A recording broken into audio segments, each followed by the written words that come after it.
शिव प्रलय के देव हैं, तमस प्रधान है। और याद रखिए, शिव साक्षात निर्गुण परमात्मा का, ब्रह्म का घोतक है। रात्रि में ही तो कुछ पता नहीं रहता। हमारी जब मृत्यु होती है, जीवन होता है, इसका ज्ञान किसको है? जब जीवन हुआ था कितना दर्द हुआ, कैसे आए मां के गर्भ से, इतना अनुभव के लिए आपकी बुद्धि थी नहीं। कैसा दर्द सहा, इसका अनुभव करने के लिए आपकी बुद्धि में क्षमता नहीं थी। मरने के बाद कहां जाओगे, क्या होगा, उसके लिए आप जीवित नहीं बचेंगे।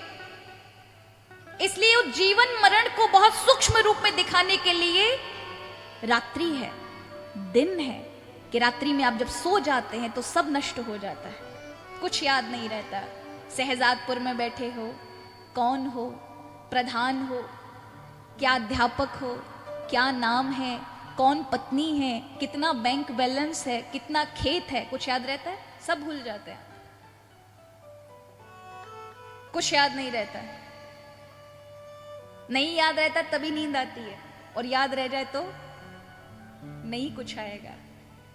इसलिए वो रात्रि मृत्यु का एक छोटा सा आभास है।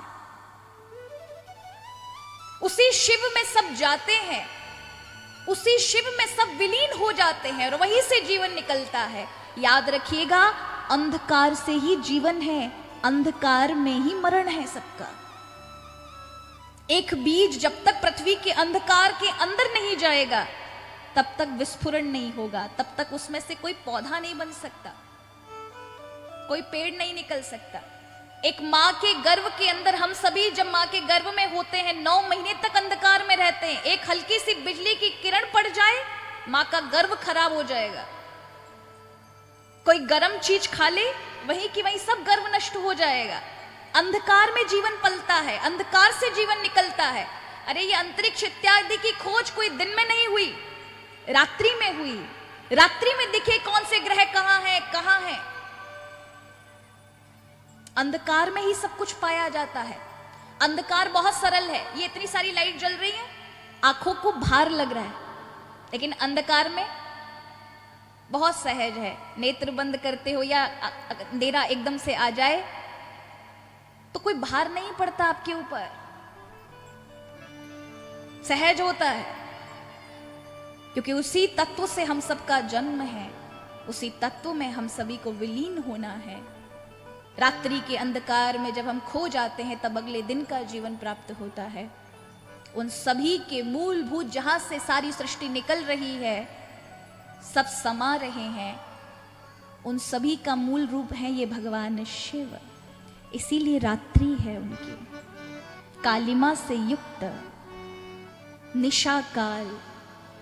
और इस समय भगवान शिव अपनी समग्र दृष्टि से वो पूरी रात्रि में अपने अपने भक्तों पर कृपा दृष्टि करते हैं। इसलिए भगवान शिव के को सारे महाराज फल इत्यादि चढ़ाए जा सकते हैं, सारे रस चढ़ाए जा सकते हैं। हम तुम्हारा कुछ भी चढ़ा देते हैं। दूध की भी बड़ी महिमा है। यदि कोई दुग्ध चढ़ाए भगवान शिव पर, तो जड़मती से जड़मती व्यक्ति भी अत्यंत ज्ञानी वाचस्पति हो जाता है।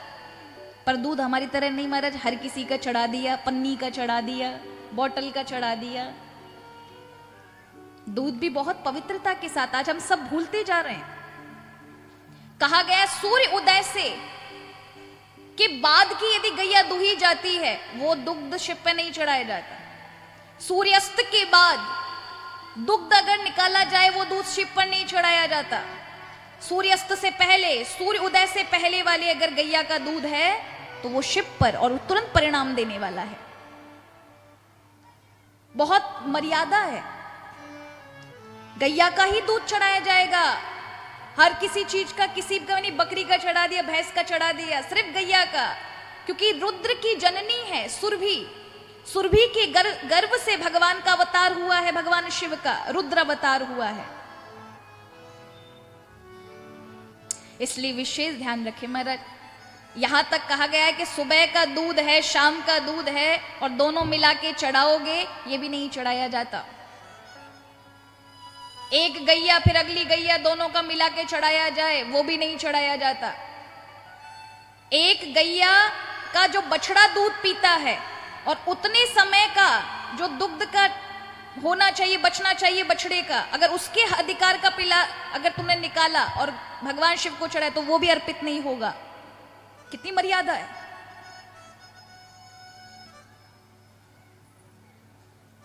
तो कैसा चढ़ाए? बोले सूर्य उदय से पूर्व का गैया का तुरंत का दूध भगवान शिव पे चढ़ाना चाहिए, बासा नहीं चढ़ाना चाहिए।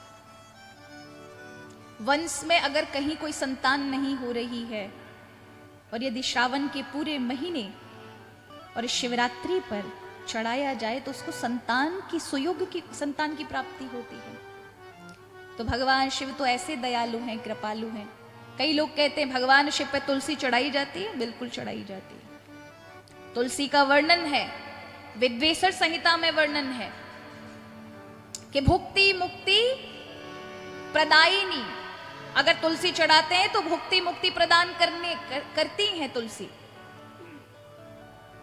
हर चीज शिव पे चढ़ाई जा सकती है। इसलिए शिव के भक्तों के लिए भगवान ने तो महाराज दरवाजे खोल रखे हैं।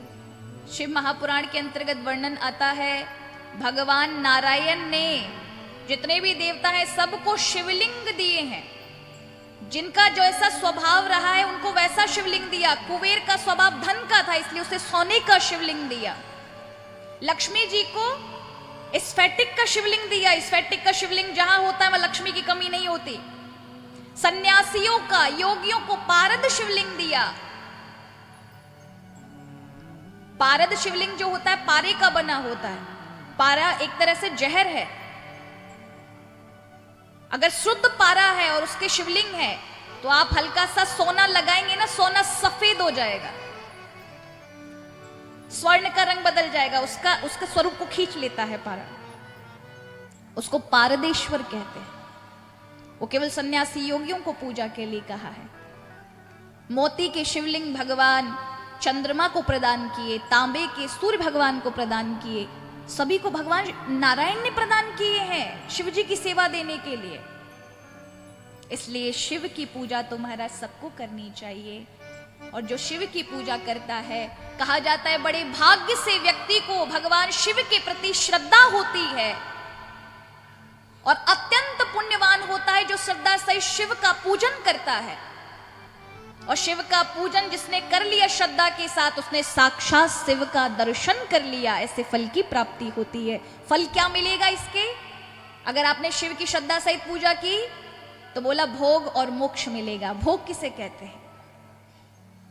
भोग कहते हैं महाराज सुंदर गाड़ी में घूमना, खूब बंगलों में बढ़िया एयर कंडीशनर में रहना। यही तो चाहते हो आप?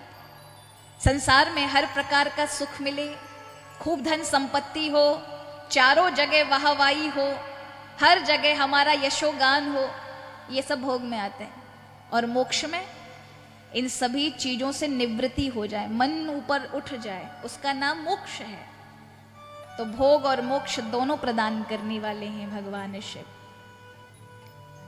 तो भगवान शिव की इस शिवरात्रि पर बहुत अच्छे से सुबह स्नान करके पूजा करना, और शाम को चारों पहरों में से हो सके तो चारों पहर करो, नहीं हो सके तो कम से कम 1 या 2 पहर को अवश्य करना है।